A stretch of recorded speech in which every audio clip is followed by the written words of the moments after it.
മലബാർ മേഖലയിലെ +1 സീറ്റ് പ്രതിസന്ധി പരിഹരിക്കുന്നതിനായി 120 അധിക ബാച്ച് അനുവദിച്ച് സംസ്ഥാന സർക്കാർ ഉത്തരവിറക്കി.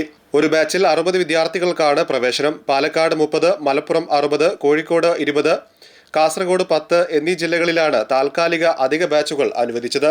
ഇതിൽ പൊന്നാനി നിയോജക മണ്ഡലത്തിൽ നിന്ന് മാത്രം 4 സ്കൂളുകൾ സ്ഥാനം പിടിച്ചു.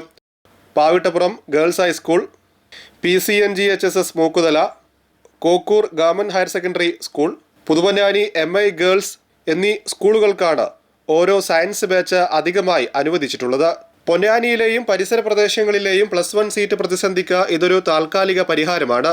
അടുത്ത വർഷങ്ങളിൽ കൂടുതൽ മെച്ചപ്പെട്ട പരിഹാരങ്ങൾ ഉണ്ടാകുമെന്നും KP നൌഷാദ് അലി MLA പറഞ്ഞു. 60 അധിക ബാച്ചുകൾ അനുവദിച്ചിരുന്നു. സ്വാഭാവികമായിട്ടും 3500-ലധികം വിദ്യാർത്ഥികൾക്ക് അധിക സീറ്റുകൾ അതുവഴി ലഭിക്കുമെന്നാണ് ഏറ്റവും ചുരുങ്ങിയത് കണക്കുകൂട്ടുന്നത്.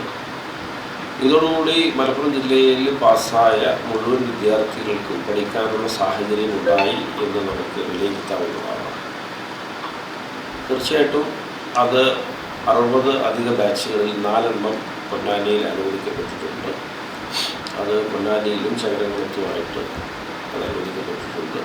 ഇതോടുകൂടി പൊന്നാനിയിലെ +1 സീറ്റുകളുമായി ബന്ധപ്പെട്ട വിദ്യാർത്ഥികളുടെ സീറ്റുകളുടെ അപര്യാപ്തത നികത്തപ്പെടും എന്ന ഒരു സന്തോഷത്തിലാണ് പൊന്നാനിയിലെ വിദ്യാഭ്യാസ പ്രവർത്തകരും MLA എന്ന നിലയിൽ ഞാനും നിലകൊള്ളുന്നത്.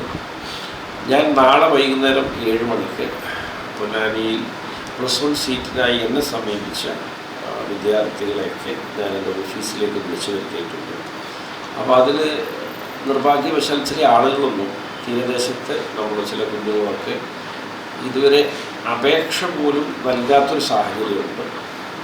അപ്പോൾ നാളെ എല്ലാവരെയും വിളിച്ചു വരുത്തി അപേക്ഷ നൽകിയിട്ടുള്ള ആളുകളുടെ അലോട്ട്മെൻറ്റ് കാര്യങ്ങളിൽ അവർക്കൊരു മാർഗനിർദ്ദേശം നൽകുകയും അപേക്ഷ ഇതുവരെ നൽകാതെ പോയ കുട്ടികളുടെ കാര്യത്തിൽ എന്ത് നില കൈക്കൊള്ളണമെന്ന് തീരുമാനിക്കുകയും ചെയ്യും. നാളെ ബന്ധപ്പെട്ട സബ്ജക്റ്റ് എക്സ്പേർട്സ് ഇതുമായി ബന്ധപ്പെട്ട് വരുന്നുണ്ട്.